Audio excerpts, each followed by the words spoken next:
Hello friends, तो आइए हम सब लोग देख रहे हैं इस बोर्ड पे जो क्वेश्चन दिया हुआ है इसको किस तरीक़ा से सोल्व करनी है। तो हमने इस तरह के भी क्वेश्चन पिछले वीडियो में डाल चुके हैं। आप सब लोग यदि देखना चाहेंगे तो उस वीडियो को ओपन करके आप लोग देख सकते हैं कि किस तरीक़ा से विलोपन विधि को हल की जाती है और प्रतिस्थापन विधि से किस तरीके से बनाई जाती है। तो यहाँ हम दोनों में से कोई एक विधि को लगाकर इस क्वेश्चन को हल करेंगे, सलूशन करेंगे। ये एनसीईआरटी बिहार बोर्ड के जो मैट्रिक लेवल का जो किताब है, एनसीईआरटी बुक है, उसी क्वेश्चन का एक्सरसाइज, उसी बुक का एक्सरसाइज 3.6 एक्सरसाइज 3.6 का क्वेश्चन नंबर पहला है। तो चलिए हम सब लोग इसमें देख रहे हैं कि फर्स्ट समीकरण दिया और सेकेंड समीकरण दिया, पहला समीकरण और दूसरा समीकरण दिया। अब रही बात कि इस समीकरण को जब देख रहे हैं तो कोई बाटा में है, पहला पद जो है बाटा में है, 4/x है, एक है 3/x, समझ गए। लेकिन बाकी जो बटा में नहीं है वो साधारण में है। तो ये बदलने को जो रूप कहा है ना कि इसको बदल देना है, इस रूप का जो है इस रूप से दूसरे रूप में बदल देनी है। तो कैसे बदलेंगे, 4/x को 3/x को कैसे बदल ली जाती है, इसी को आप लोगों को बहुत अच्छे से समझना पड़ेगा। तो चलिए हम आज इस वीडियो में आप लोगों को बताने वाले हैं कि एक दिया है तो कैसे बदलेंगे। तो देखिए सबसे पहले जानेंगे कि जो 4/x है, 4/x ऐसे लिखिए आप और इसमें गुणा 1 का कर दीजिए, समझ गए। इसलिए कि 1 में गुणा करेंगे 4 में तो ये कोई परिवर्तन होगा नहीं। प्लस का चिन्ह है, प्लस दे दीजिए और 3y को लिख दीजिए बराबर 14 है, 14 लिख डालिए, समझ गए। अब इसके बाद चलते हैं कि 3/x है, 3/x को भी रखेंगे ऐसे, इसमें भी 1 का गुणा करेंगे और माइनस 4y है, 4y को लगाएंगे और बराबर 23 लिखेंगे। ये समझ में आ रहा है। अब चलिए एक हम रफ पेज कर रहे हैं, 1/x है ना और 4/x ये भी पढ़ी जाएगी, लेकिन हमको इसको बदलना है, इस रूप को बदलना है। तो हम 4 को अलग कर लेते हैं, 4 को अलग करेंगे ना तो देखिए 1/x दिखाई देगा इस रूप का, समझ गए। इस 3 गुणे 1/x को अलग कर दीजिए, तो 3 को अलग करेंगे तो ये भी इस रूप का दिखाई देगा, समझ गए। तो जो दोनों में सार्वगुणक ये क्या है, कॉमन है, जैसे 1/x दोनों में है। तो हम यहाँ मान लेते हैं, माना क्या करते हैं, माना 1/x का कोई भी हम चर राशि में मान लेते हैं वैल्यू, समझ गए। ABCD के कोई भी अक्षर उठाकर 1/x के बराबर में रख दीजिए। तो a ले लेते हैं, यहाँ a ले लिया गया, क्या ले लिया गया, a ले लिया गया, यानी कि 1/x का मान क्या हुआ, a हुआ। तो अब चलिए हम यहाँ रखते हैं क्या, 1/x के जगह पर a रख देंगे तो 4a हो जाएगा, समझ गए। प्लस का चिन्ह है, प्लस दे दीजिए, 3y है, 3y रखिए बराबर 14 है। देखिए इस प्रकार ये तीसरा समीकरण प्राप्त हुआ आप सब लोगों को। कौन सा समीकरण प्राप्त हुआ, तो 3 समीकरण प्राप्त हुआ। इसी प्रकार 3/x ये भी है ना, तो ये 1/x का वैल्यू हम a रखेंगे तो 3a हो जाएगा, माइनस 4y हो जाएगा बराबर 23 हो जाएगा। इस प्रकार ये समीकरण 4 बना, क्या बना, 4 बना। अब हम यहाँ देखेंगे कि यदि कौन सा विधि हम यहाँ लागू करके इसको हल करें, प्रतिस्थापन विधि लागू करें कि विलोपन विधि लागू करें, ये आप पर डिपेंड कर रहा है, एक स्टूडेंट पर ये निर्भर कर रहा है कि वो किस विधि से हल करना चाह रहे हैं। तो उसके लिए उसको देखना होगा कि विलोपन विधि साधारण है कि प्रतिस्थापन विधि साधारण है, कौन मेथड से चलेंगे कि ये कुछ शॉर्ट में खत्म हो जाए, कुछ संक्षेप में खत्म हो जाए। तो प्रतिस्थापन विधि जाती है तो कुछ लॉन्ग तक जाती है, लेकिन यहाँ आपको मिलेगा जो विलोपन विधि से, जिसको लिप्तीकरण विधि भी बोली जाती है, तो उस विधि से हम इसको यदि हल कर रहे हैं तो बहुत आसान से हल हो जा रही है। तो उसके लिए करते क्या है विलोपन विधि में कि समीकरण 1 में से 2 को क्या करते हैं, समीकरण 1 और 2, 2 को समीकरण दिया है, 3 और 4, यहाँ आपके सामने 3 और 4 दिखाई रहा है। तो हम 3 और 4 से सॉल्यूशन करना शुरू कर रहे हैं। तो 3 और 4 में से दोनों में से जोड़ना पड़ेगा, नहीं तो घटाना पड़ेगा। इस दोनों समीकरण को आपस में जोड़ना पड़ेगा, नहीं तो घटाना पड़ेगा। तो किस स्थिति में घटानी पड़ती है और किस स्थिति में जोड़नी पड़ती है हमने आप सब लोगों को बता दिया है, लेकिन यहाँ भी बताएंगे।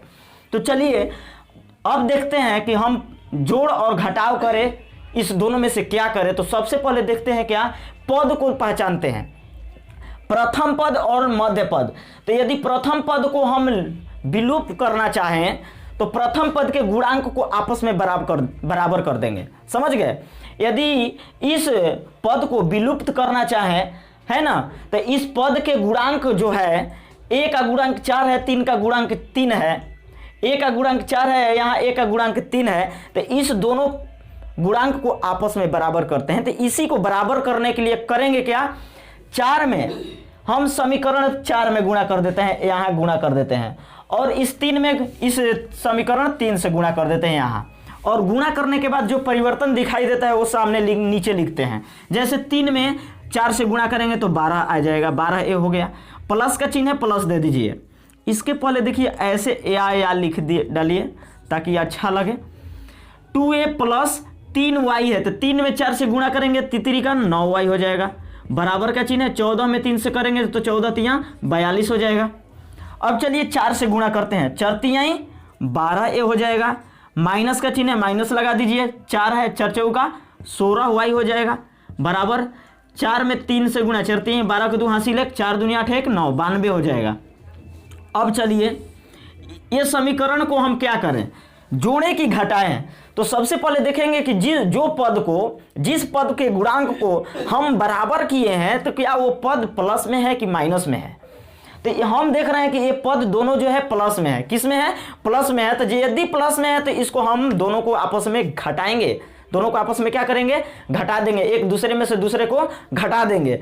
तो घटाने पर नीचे का जो चिन्ह होता है वो बदल जाती है। कैसे, देखिए ये प्लस है, ये भी प्लस है, क्योंकि इसी को हम बराबर किया है, दोनों का चिन्ह सेम है। यदि माइनस माइनस होता तो भी यहां लिखते घटाने पर, समझ रहे हैं, लेकिन है प्लस, दोनों प्लस है तो भी क्या लिखेंगे, घटाने पर।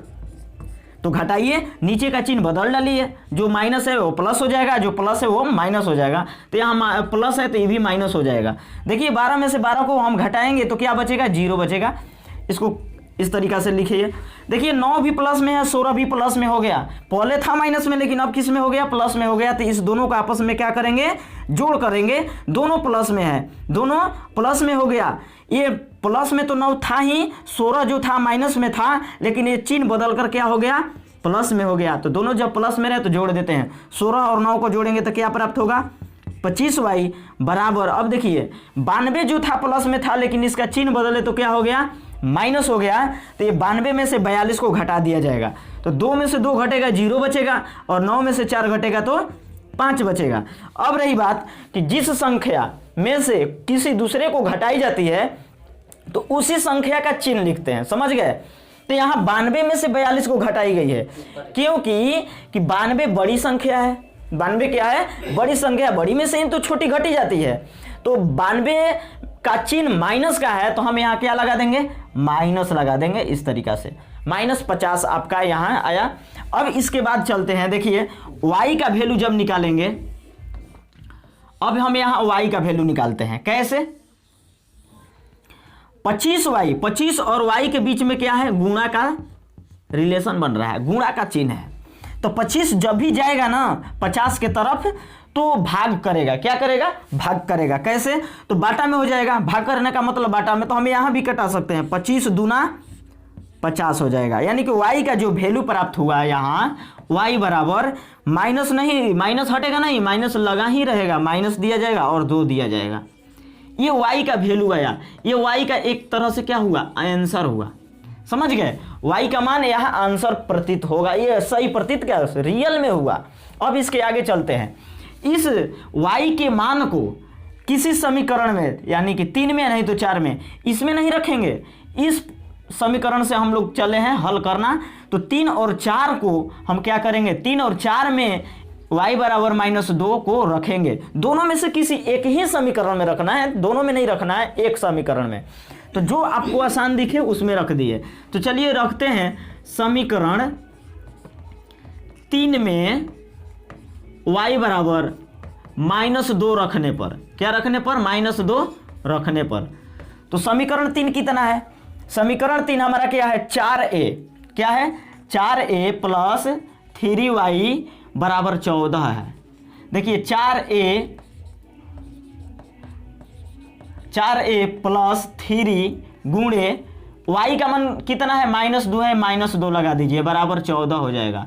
माइनस में गुणा करेंगे तो क्या प्राप्त होगा, माइनस प्राप्त होगा। 3 में 2 से 3 दूना 6 हो गया, बराबर 14 हुआ। अब चलिए 4a बराबर हो जाएगा 14 प्लस 6 कहाँ से आ गया, जो ये -6 है ना, इसको हम 14 के तरफ लेकर चले गए हैं, समझ गए। इसको हम 14 की तरफ लेकर चलेंगे हैं। जो भी अचर संख्याएं रहते हैं, जितनी भी एक साइड में चाहे दूसरे साइड में, उसको हम एक एक साइड में कर लेते हैं। जैसे यहाँ चर संख्या a है और अचर क्या है, 6 है और 4 है, तो हमको a का मान प्राप्त करना होता है। क्या करना होता है, a का मान। तो a का मान प्राप्त करने के लिए बारी बारी से एक बार 6 को ले गए, अब 4 को भी लेकर जाएंगे, समझ गए। तो a अकेला एक साइड में बच जाएगा, इसलिए बारी बारी से ले जाते हैं। तो ले जाने पर संख्याओं का चिन्ह जो है हमेशा बदल जाती है। क्या हो जाती है, हमेशा बदल जाती है। तो कैसे बदलती है, उसी को सरसरी नज़र से देखना पड़ता है, उसी को ध्यान से देखना पड़ता है, नहीं तो समझ में नहीं आ पाता है।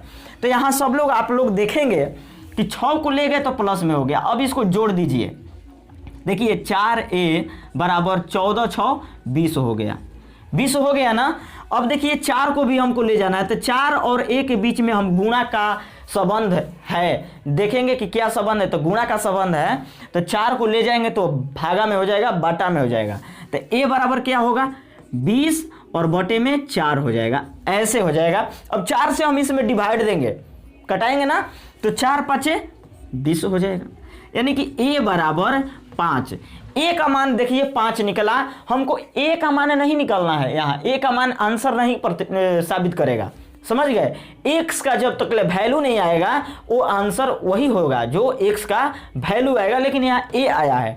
तो a का मान हमको क्या माने है, a जो है 1/x का मान है, माना है ना। तो हमें यहाँ इसके नीचे 1/x लिखेंगे, 1/x बराबर क्या हो जाएगा 5।